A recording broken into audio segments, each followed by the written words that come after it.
Hi, everybody. Welcome back to the Business Roundtable podcast. So glad to have you here where we have another great conversation. For those of you that are tuning in for the first time, my name is David Carr of Steward Your Business, where I focus on organizational health, helping team leaders, business owners build a team that they're proud of, working together, accomplishing great things. I'm super excited to have back Bil Hatch. Bil, welcome. Oh, and Bill's frozen. There he goes. Bill, there we go. He's waving. For you watching on the video, here he is. Welcome back, Bill. Oh. So, and then we have thank you. Good to be back. Bill's I, of course, am. Oh, yeah. Go ahead, Bill. Yes, I do. I do a couple of podcasts under the banner of Bald Spots Productions.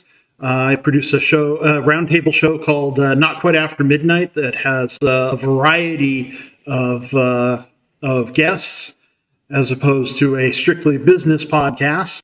And then I also do a couple of Christian broadcasts. You're all over it, Bill. Oh, so. And then we've got a special guest that I've known for a long time, Adam Poling. Welcome, Adam. If you don't mind just kind of introducing yourself to the team, to the audience, because you're new and we're so glad to have you here. Thank you so much, David. Yeah. Hi, I am Adam Poling, and I have known David for goodness, quite a few decades now, and so it's such a pleasure to be on here. I've had a multitude of business opportunities and things I've been involved with during my life, and currently I have been doing business development coaching for the past 3 to 4 years. So, and I'm located here in Texas, Austin, Texas, to be specific. We're glad to have you, Adam. I'm super excited to have your contributions here on our topic tonight, which is critical to business. It is really crucial conversations, having constructive conflict in the workplace. And so I know both of you have had those. I've had them. And so our goal here in this podcast episode is to really help you that are listening, make sure that when you have those conversations or conflicts or collisions, if you will, that it can be the most productive that they can be, and beneficial to your organization and not a liability. So we'll just start there. And I'll just start with a question, and maybe I'll come to you first, Adam, on this about why crucial conversations. Why do we need to embrace that? Because we can embrace it or avoid it. And when we're thinking about this concept of crucial conversations and collision and all of that, why is that important? Because some people are avoiders and some people run right into it. And what in your opinion, why do you think these are so important? Oh my goodness, yes. It really, here it comes down to this main point is you can't run away from it. I would love to say that yes, you can, and there's a great escape mechanism, and you'll get away with it, but you won't. And the biggest reason is we don't actually go against this conflict that's facing you. It could be very small, it could be petty, it could be something that's just very minor. It'll get larger and larger and larger until it becomes something so big you can't outrun it anyways. And I have done that from experience where I've tried to outrun something in my past, and it has come back and has blown up in my face. And so I'm speaking from experience, saying it is much, much better for your psyche, for the people you're with, the people that count on you, including your family, your friends, your coworkers, and also the person that you need to have this crucial conversation with, if you just confront the issue. And you can find that it just becomes minimized, and I'll talk about the Bible side for a second. God wants us to confront our fears, and he gives us all the strength and the power to do so. If there's fear in our life, that's what he wants us to conquer. If it's a conversation, if it's an opportunity to overcome something that is causing fear to us, being out there and just accomplishing this opens up a wide range of opportunities and things that you can then move forward in your life with. You back up, you hide from these opportunities, I'm going to call them, not even conflicts, opportunities, then you become weaker as the opportunity, as a person, as a leader, as a partner, and also as someone who is speaking with God's power with them as a Christian, as which I am. God's going to work through you to accomplish these goals. So let God work through you to accomplish these. He wants you to be successful. So work towards them, accomplish them, and you can move forward. Oh man, great, some great thoughts there. One of the things you triggered me in my mind, Adam, is when you bring in the God conversation, whether you believe in God or not. There's a story of Adam and Eve, right? Adam and Eve, they didn't have the crucial conversation. They went and hid. They said, That's right. I'm hiding. That's I'm right. hiding. I'm trying to run it. But like you said, Adam, to your point, they couldn't hide from it. Like God knew where they were. And so we can't hide from it. You can't hide from God, right? Yeah. I mean, you could even try to hide from coworkers or other things, but ultimately it's going to come somewhere along the line.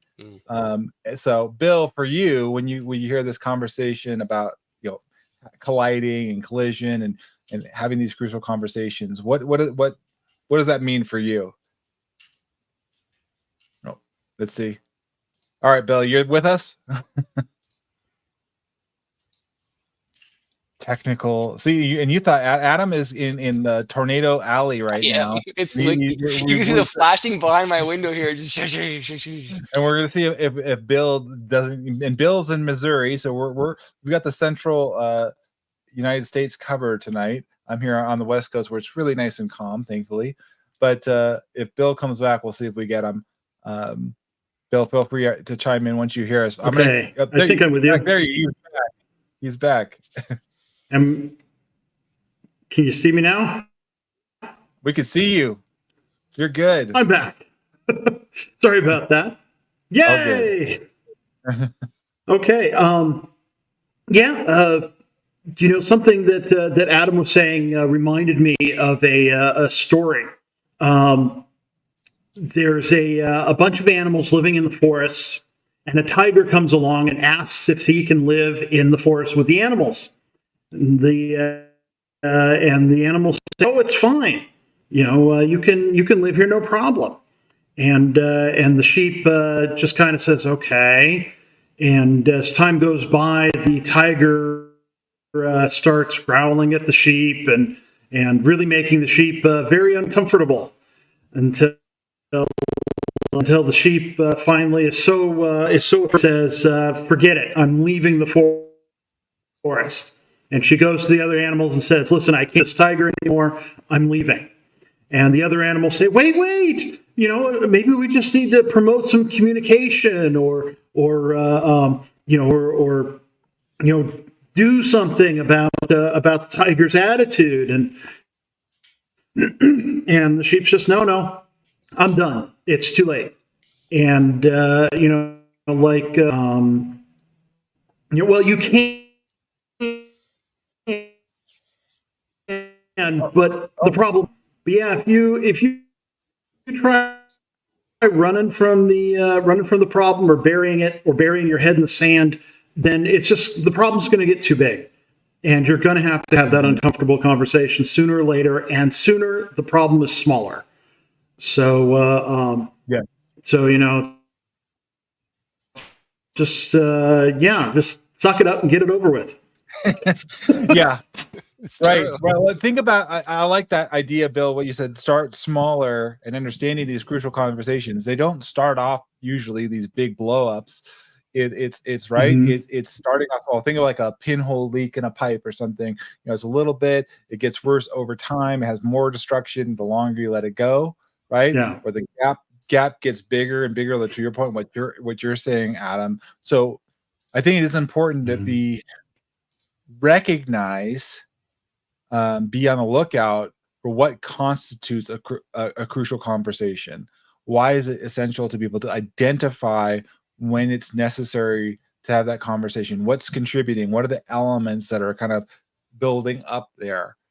And so then, what do we need to look for? So I'll come back to you, Adam, for a sec. If you give us an example or two of like, where have you like said, okay, and I know you've even shared with me previously critical conversations that had to happen, right? Yeah. And some of them that maybe went on waited too long, and I should have had that critical conversation earlier. But what are the things that we try to do on this podcast, and those that are listening, is we want to bring value and insight so you can apply this in your own life and where you're looking at. So particularly for those people that are maybe up and coming leaders or managers, and they're like, I don't know, is this a big issue or not a big issue? What should I could be considering? So what would that look like for you, Adam? What are the things like, hey, this is leading, this is an indicator. We might need to have a collision in a positive way, address this in a constructive way. Yeah, that's a great question. And it's a little different for everybody, I think. Mm-hmm. What I may think is a very important topic needs to be discussed now may not affect anybody else.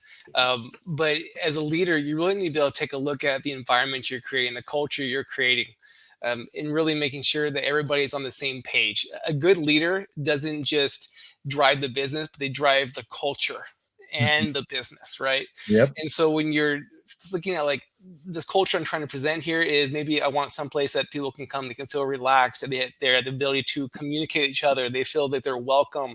They enjoy being where they are. I always try to create a place that when it was 5:00, people didn't run out the door because they hated it so much. It was like 5:15, now it's 5:30, and I was like now trying to push them. I'm like, hey guys, go home to your family, Right. So things that may affect me may not be them, but the important thing is to start talking about is when it doesn't just affect me personally, because I'll look at it and go, hey, this might affect me, but it's also affecting the business. Is it affecting the business culture? Is it affecting their ability to do their job effectively? Is it affecting my other team players' ability to do their job effectively? Is it changing their quality of work life?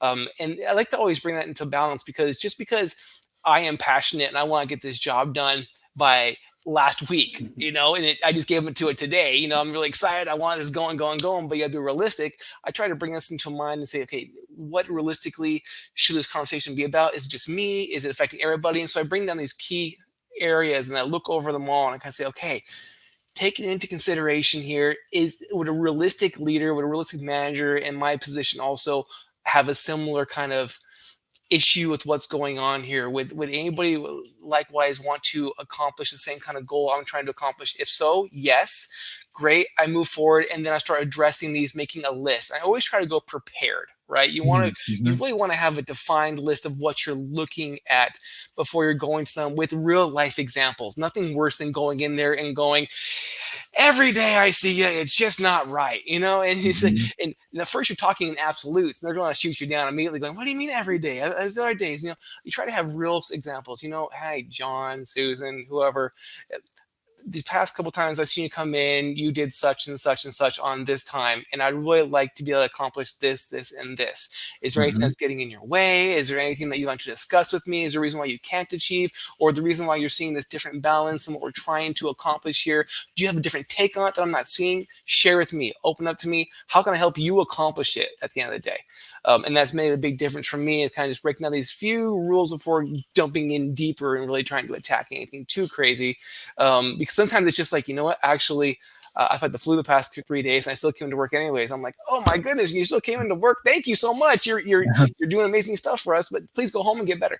Yeah. Right. I want to throw it to Bil here for a minute, Bil, because on previous episodes, we've talked about core values, right? And one of the things is that, and related to what you're talking about, Adam, is if somebody is not, one of the things I use, and I'd love to get your thoughts here on this, Bil, is if your company hopefully has core values, something, a mission or a vision, all of those things. But we talked about core values quite a bit on a past episode. And if somebody's not living up to those values of the company, what would you say, in the range of a crucial conversation, Bil? How would you address that, or, pick up on that?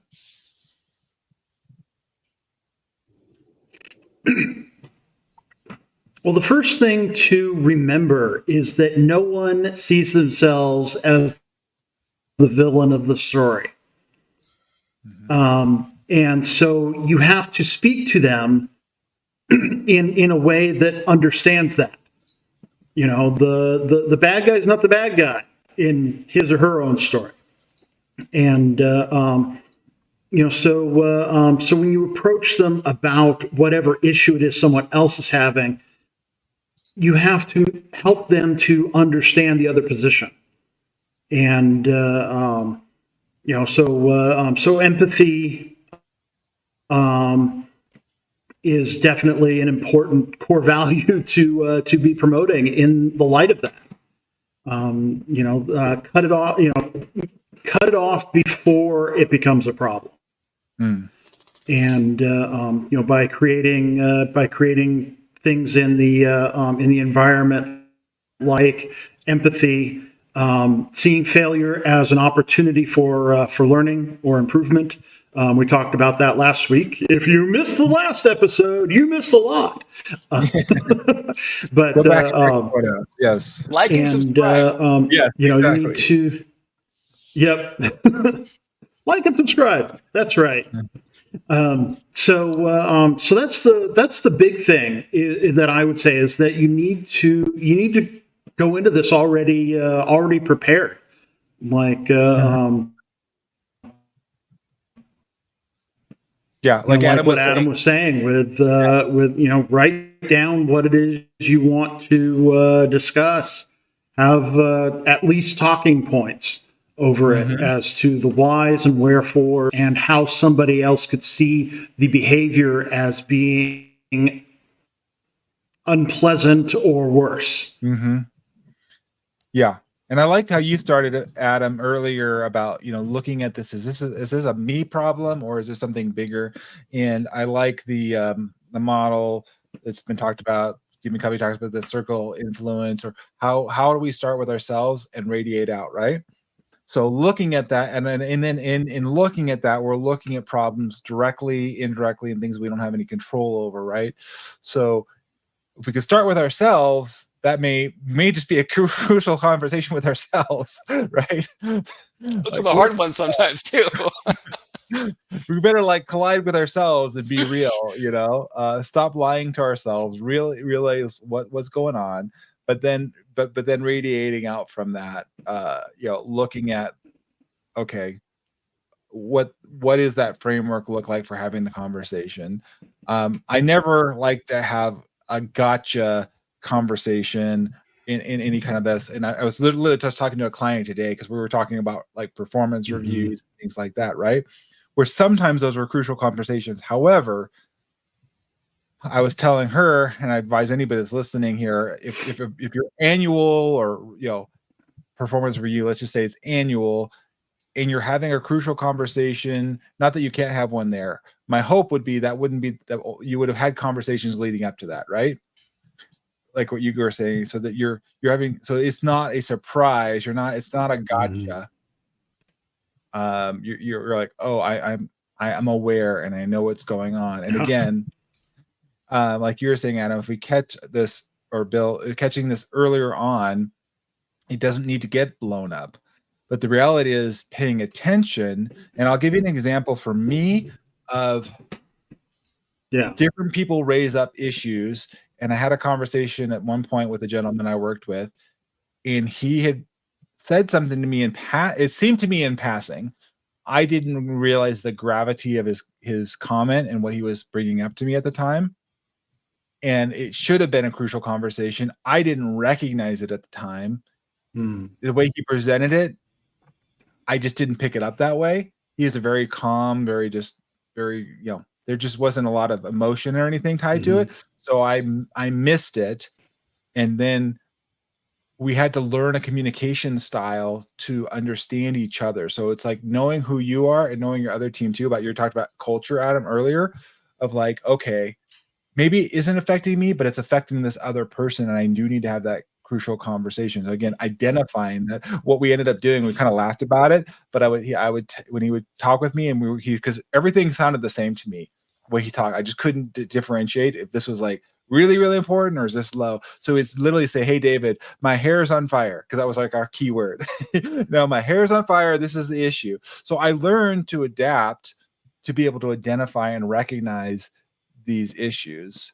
But I also recognize, thankfully, he was willing to tell me that. But here's the thing I think as leaders need to know, you have to be tuned in this, because sometimes people aren't as tuned in themselves, and they really want to have a crucial conversation with you, but they have their own limitations on themselves. And so sometimes they don't bring the conversation. I mean, say, I have an open door policy, come see me. So again, as leaders yourselves, and I'll come back to you, Adam, how, again, have you recognized that, or have you learned techniques or tools in which you can then clue in on that? Absolutely. Yeah. So I'm not sure if you guys are familiar with Strengths Finders at all. Oh, yeah. Great. So in my top 5, actually my number 1 is empathy. So some days it's really painful, and you can walk into a room and I'm able to really kind of sense the feeling in there. Sometimes people are like, hey, I could cut that tension with a knife. Like, I'm the guy going, here's the knife. I already felt it. I get it. I'm there with you. And so I spent a lot of time actually just having conversations with my team members. When I got to know them on a deeper level, know their passions, their dreams, what they really want to accomplish inside of work, outside of work, having a better quality of life for them planned in my head, so I can have a vision with what they want to do and what makes their life better. I can kind of sense at that point when things aren't going well. Like, if anybody else you spend a lot of time with, when they're feeling good, when they're feeling bad. And I understand that this would be difficult for a leader that may have 10, 20, 50, 100 employees or more under them to know every single person individually. But I believe they should at least know them well enough that they can just know their name. And you can kind of sense when people aren't doing well. They're not making eye contact with you. They're looking down when they're having conversation with you. They're feeling uncomfortable because they're fidgeting a lot. They're changing their head. They're coughing. You can take on these normal mannerisms that we can get out of individuals when you can say, this person feels very uncomfortable to me. And I try to just maybe share something about myself with them. Like, hey, I have gone through this. Do you experience something like that? Maybe like, hi, we're getting ready to the holiday season. I know it's going to be busy in the retail sector. And you may be like, wow, this holiday season is coming. I'm feeling kind of tired myself. How are you doing? And just ask these open-ended questions for them. Let them not just say yes or no, because that's what they want to do probably. Boss is right here. I want to say yes or no and go away, but really kind of dig down and say, hey, how are you doing? And what has work been like for you? What do you see this holiday season? Get them involved in it. And then you can kind of hear them. They'll start having deeper conversation with you as they trust you. So building that trust mechanism, opening that environment where they feel that they can communicate with you will get you to that next level where you can help them accomplish more and have this better trust and understanding, and so you can help them solve their problems more, and they'll be willing to come to you and have that deeper level conversation where they feel like, okay, I'm secure, I'm safe here, I want to move forward, can you help me? And as a leader, you're probably most like, yes, I want to help you because your success will be my success and our success, and we want to do those things. And so that's what I've kind of noticed. That's a great, not everybody has that, so that's wonderful you have that gift, Adam, of empathy. Bill, I want to ask you a question here. Because I know one of your focuses is ethics, right? Business ethics. So how do you approach somebody when they're, like you said, maybe they don't see themselves as the villain, they don't see themselves, but ethically they're not in alignment with what the business is. Maybe they don't know it, but how do you number one identify? I think you can identify that, but what do you do to approach that person, especially when they don't think they're being a villain? Like, hey, I'm getting the job done, I'm working it right, I'm getting things covered, I'm being productive. You're like, well, maybe not in the way that we would want to be doing that, right? Yeah.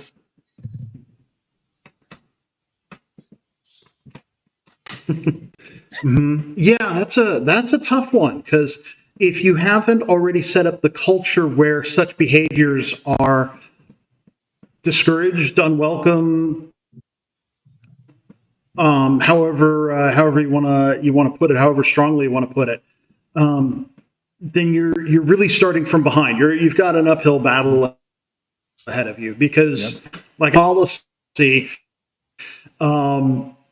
doesn't know that people see them as a Viking with a battle axe, and but I have an open door policy. My door's always open, and they just don't see it. you need to go in there with prepared with this is what these other people are feeling. You have to teach them how to be empathetic to others.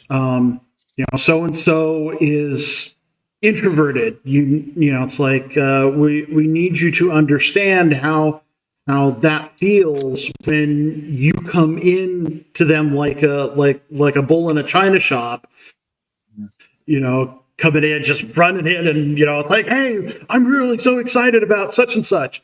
They really don't understand that. And things like, you've had Maurice on the show, and what's Mo's Powerality? Personality profiling program. What's it called? Powerality. Powerality. But yeah, to figure out these kinds of powerality. There we go. Powerality. Oh, that's terrible. I'm sorry, Mo, that I forgot that. Powerality. Using systems like Powerality to help people understand the emotional status, the processes that are internal to people, that are native to people. It can be such important tools. And I highly recommend getting one in place so that you can help your people understand how to work with one another, especially in the top-down side of things, because the people at the bottom are afraid of the people at the top because they don't want to be looking for another job. Yeah. Well, to your point, Bill. And one of the reasons why we're all on here tonight too is those that do want to reach out to us and get more information, please do. All of us will respond happily to you. I found tip to this. What you're saying, I hear you saying, Bill, is that if you're going to have a crucial conversation, sometimes it doesn't mean, like you said, either be prepared going into it. I would also argue, just make the point, because this has been helpful for me, where I've had difficult HR discussions, human resources, where I actually either had a second person in the room talking with the person. Don't always go it alone. Sometimes it's fine to be one-on-one. I'm not saying that that's not appropriate, but there may be a point where you want to bring another person in to the conversation to help, again, address the issues and make sure that it's not who that person. Go ahead. Right. And who that person is could be different depending on what the situation is, depending 100%. On what your nightmare scenario is. I have a nightmare scenario. This was back in the 90s, when it's entirely possible we first met. But I was still going to school at Cal Poly, and I was chair of the Rose Float Committee. Being new to leadership and not really understanding a lot of the things that went on, I learned a really, really hard lesson. One of the guys on my team recommended his sister for our committee internal HR position. All she was going to do was make sure people were put into the right positions, that things ran smoothly, that we didn't have any problems. And it turned out she had mental issues. She had a record with the campus police. They had to remove her from locations on campus before. I was surprised when I found out all this. I'm like, and she's still allowed to be on campus after doing these things. Oh, no. We tried to. She was not the kind of person who could work with anyone under any circumstances. And I let her in solely on her brother's recommendation, instead of interviewing, instead of checking on records or anything like that. It was inconceivable to me that someone might have a police record who would be going to Cal Poly. Go figure. I really didn't know anything. And we had our advisor go to her and try to get her to step down from the position, and she started calling foul on race and gender and age and all these kinds of every ism you could come up with. So thankfully, one of the other ladies on the committee happened to be in her demographic, very closely related in her demographic. And so we had her make the motion to kick her out. And we literally had to call PD to get her out of the facility. We had to escort the poor lady home who moved to have her be dismissed from the committee. We had to escort her home. We had her in one person's car driving the opposite direction, and somebody else drove her car home just in case she was followed. It was just a nightmare of nightmare scenarios. And you really have to be careful about these things. You have to go in. Sometimes you have to go in. What was it Charlie said last week? Higher tough. So that you can manage easy. And sometimes you have to do that. You have to imagine that the nightmare scenario is going to happen with this person. So you have to root it out. You have to find it. What is the problem going to be? And it's a terrible thing to have to think, but they can happen. And when they do, you need to be prepared. Yeah. That's a good lead in then. So that's my nightmare scenario. And again, you didn't have the crucial conversation with this gentleman beforehand of like, hey, what would that look like you said. So on you, and then there's the consequences that you had to deal with the fallout there. Yeah. So sometimes it doesn't, maybe it's not like we're seeing past behavior. This is like being proactive front end crucial conversation that needs to be had too. It doesn't have to wait till things are bad. That would have avoided it. So as we look at this, we kind of understand, we've gone through, identified why crucial conversations need to be had. These I call constructive conflicts or collisions, if you will. And we started to talk a little bit about how to construct that, how to set up that conversation, how to prepare. But I'll come back to you, Adam, again, as we're looking at tools or techniques. And again, it could be based on a specific scenario. I've mentioned performance reviews earlier, but what are either we talked a little about preparing and feel free to chime in either one of these, Adam. Ways when you're actually in ways of communicating. So you mentioned a little bit about empathy. What would you say for somebody, for example, that maybe doesn't have the empathy card in their front pocket? Sure. Yeah. If you kind of go the exact opposite of empathy and really just kind of go data-driven numbers, I believe everybody should have like KPIs or a scorecard kind of created for them before they start the position. They should really know what they're getting into, what they need to accomplish. If anything, SMART goals. Yep. Not sure. I'm sure you guys have discussed SMART goals as well.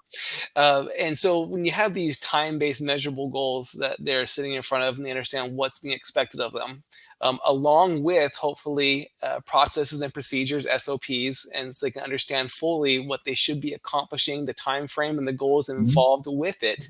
It becomes very, very natural and very easy to have conversations with them.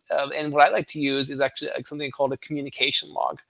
Okay. And I would use a communication log that's very simple. It has the employee's name, and then it goes to what's being discussed. And then at the very end, was this a safety topic? Was this a business topic? Or was it just a general conversation you had? And I use these quite often. It could be against something that's a concern that we want them to improve on. And I also would use them proactively for successes. I would make it both. I say, hey, you had some rough times this past week. I would love to see these things that we could work on changing and improving. I would give them opportunity to discuss into it. They can write on that log with me. We can make a plan together to see how we can accomplish these, and we both sign it at the end. In the same way, we would have conversations about, hey, you nailed it. You knocked it out of the park last week. I gave you some things I need some deliverables on, and you also delivered X, Y, and Z. You made things much better for the entire team because of this. And knowing that this, I really want to put this down on the log. So next time we have a deeper conversation, I'm going back to this log again. It's not, hey, you're always failing here. What's going on? Why am I always having a conversation? I'm like, oh, because I may have 30 employees, 50, 100 employees. Like, wait, you know what? I may have had 2 conversations with this person in the past 6 months because they're dated, but I also had one of these was a really good conversation. You know, they really were successful also. And this is also a wonderful tool when you're having those maybe biannual or annual reviews. You go back into that conversation, that communication log, and you kind of go down this communication log and say, okay, great. I see here that there's some things we discussed. Let's review this. Was there improvements? Was there not improvements? Was there a backslide? Did we succeed on here? And again, just kind of how you guys were reviewing and saying before, biannual or annual review should never be a surprise. There's everything that's on that should just be a recap of what they already know and what you already know. No one should go in there with any kind of worries. And that always made it very easy for me. In fact, my employees will already know exactly what we're going to talk about when we get in there. It didn't become a 2-hour conversation in the battle. It was like, hey, thanks. We already know where we're at. We know what we accomplished. Let's go and just focus on these goals that we really want to achieve to move the needle forward. It wasn't like, okay, now let's talk about you, and I don't want to do this. This is awkward. Because what's the number one thing that every leader in the company is always saying, and it goes in every single book, every written thing is always like, I hate reviews. I hate telling people if they're bad, or everyone likes saying, yeah, you're good, and no one likes saying, hey, what you're accomplished on. But these tools you can do is get your KPIs, get your SOPs, get your processes in place. Know what you want them to accomplish with their scorecards, and making sure it's smart goals that they can, and make sure in these smart goals that they're working on is that they can actually affect it. Don't put somebody who's on the engineering team in charge of accounting numbers. Say, hey, I want higher profits. I don't care if you're on the engineering team. This is what you're in charge. If they can't control it, they can't. Why are you putting that on there? It's not fair for them, right? Make sure it's things that they can control. And then you have these conversations. Hey, you could control these. We agreed on these goals, and we made these goals. Always try to make them with them, right? Don't just throw them at them. Be logical, make them with them, write them down together, and make some timelines for some SMART goals. And when they achieve them or don't achieve them, you make some notes and you try to make some corrections, and hopefully everything keeps going in the same direction. No surprises, and everyone kind of understands, and becomes actually a very productive conversation that they're typically excited to be a part of. Yeah, I like that. What they can affect, because sometimes I feel like there's some conversations that are being had, and you've given people certain things to work on, which they either haven't. What I found some challenging things with clients is they've assigned some things, they've given an assignment, but the person hasn't fully bought in or acknowledged it. It's like just giving to them, but it's not like a clean handoff. And then the person that gave it to them is frustrated, and they're like, oh man, I got to talk with them, whatever. But did they have buy-in? Did they understand? Were they all in? Were they committed? Or is it, and so you have to own your side of it and, identify that. So that's a really good point, Adam, of being careful about what you're giving to them. Because if you're saying, well, like you said at the beginning of the episode, the crucial conversation may be myself. Is it really me, or how's it affecting the greater, company here, right? That's right. How about you, Bill? What are some things that you have found helpful in either preparing for a conversation or a way of communicating that conversation? Well, I like Adam's communications logs. That's really a good thing. I'm always reminded of progress reports back in school. Bill's doing great, but he could blah blah blah. Or he could pay attention more, or Bill did this that was really good. Because if you wait until the final grade comes out, it's too late. Sorry, did you guys lose me for a second? You're still there. I apologize. I was like, we lost everything. For a second, you went dark. Yeah, you're still there. Lightning's hitting pretty close here. Your internet's holding steady, Adam. That's okay. So. I'm batting down. I was just worried about you. Yeah. Thank you. I see lightning and different cable. we're seeing lightning out of his back window here. And So then it goes black. You're gonna have to go and watch the YouTube or catch us on there if you're listening online. So go ahead, Bill. Sorry. I apologize, Bill. Thank you. Okay. Oh, and Bill's now frozen. Are you back, Bill? No problem. What I was saying is, I think I'm here. What I was saying was that there should be something to do as a progress report throughout the period of the performance review. Because if you were waiting until the performance, it's already too late. Mm-hmm. It's whatever it is becoming entrenched. There's nothing you can do about it now. And then the other bonus is having something like a communication log enables you to be able to work on improving communication, because we've talked about it before that the communication is something that's so critical to business, but it's so difficult to improve because there are no direct measurements to communication. You can't have more communications. You can't just say, oh, we're going to communicate more. You have to be able to say, we're going to do 3 more of these and 4 more of this. And, so having logs that show what was communicated and when, and some kind of rating scale as to how well it went, how well it was received. That can be marked on the communication log as well to know what you're going to be dealing with when that performance review comes up. Yeah. I have a couple of thoughts I wanted to run by you guys before we wrap up our episode, because these are some things I've done and again, open. I like that we don't always have to agree on this podcast. That's one thing I like, is having different minds and thoughts on how we do these things. One thing I did, or I've done from time to time, depending again, if this is catching the crucial conversation very early on, where we're seeing something start to percolate, if you will, pop up, and where I've seen it in an individual or individuals, and it's like kind of nipping in the bud, where I can still talk with them individually. I have no problem with that. But sometimes I found it to be more effective to do a group conversation, meaning kind of not singling out somebody, but just saying, I've noticed a trend. I've noticed things going on in the company, and this is how we're addressing it. And if it gets worse, of course I can have that conversation, but it kind of opens up the conversation. It doesn't need to listen. I don't at that point need to single out anybody, because it's probably a couple of different people are doing this or have adopted a certain way of being. And it's like, well, that's not quite in alignment with what we want to be doing. And so having that either group conversation, or at least getting information out to the team, like you were talking about earlier, Adam, kind of, this is who we are. This is, again, we've got to maybe reset, like you said, Bill, some expectations. So maybe we internally as leaders, us cleaning too, and say, you know what, that policy or procedure, like you said, Adam, isn't quite clear. So I probably need to republish or reset that out, so then I can recalibrate, get realignment. Because I really can't call anybody at this point, because it is fuzzy, it's a little messy. And so I want to clean it up and look at that policy procedure before I have that conversation, right? Thoughts, Adam, or I'll go to you, Adam, or Bill, as we're kind of wrapping it up here. Sure. Yeah. No, I agree. Sometimes I always like to attack the policy before the person. Sometimes we're just not clear on what we want. We're so excited. We're driving 10 different things, and they're thinking that they understand what we're saying. But we are saying something completely different than what they are trying to achieve themselves.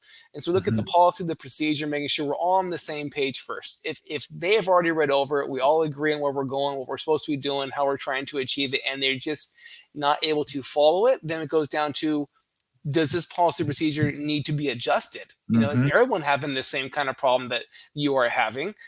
If not, we find out, okay, is it a cultural difference? Is it a business difference? And then we say, if it's a cultural difference and we're not looking to change the culture of the company, well, maybe we need to help them find a place in the company or some different division where it will work, or help them find a new home for themselves outside of the business where they can be more successful. Because it's also just not as fair to hold on to them when they can be more successful somewhere where they can move forward in a culture that makes sense to them, in the style of business that they like to perform it at. Yeah. Bill, any other thoughts there? Well, one way to do that, to get to get the buy-in is important when you're changing or introducing new tactics, techniques, protocols, what have you. And one of the best ways to do that is to get the people, the employees, the organization to create it. Go to them. This is an issue we're having. What do you all think? And guide them toward an appropriate solution.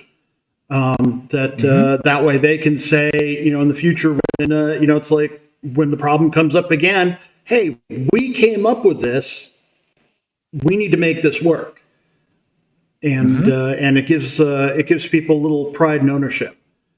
I like that. Doesn't mean you let them run free and wild as far as coming up with the solution. You are the leader. You need to guide them. But yeah, there's definitely a place for that, Bill. And I think inviting feedback, whether it be a group conversation, a poll, survey, something like that which they can provide input for further consideration. So as we're coming to an end of the podcast here, this go around, I really appreciate you both being here. I'm going to come back to you, Bill, for final thoughts and takeaways, and Adam here in a moment. We've covered a lot. Just to go back, we've kind of identified here the need for crucial conversations, constructive conflict. Don't hide from it. We need to run into it, face it. And we've come up with some ways of identifying them and tools and techniques in which we can address them, prepare, and have better conversations. So out of all these things we've covered tonight, Bill, what's kind of your key takeaways and things that, you want to leave here and insights that you've taken and share with our listeners? I think a great idea was Adam's communication logs. I think that's something that could be adapted to most multi-employee companies, and could be very useful in developing all sorts of productive things.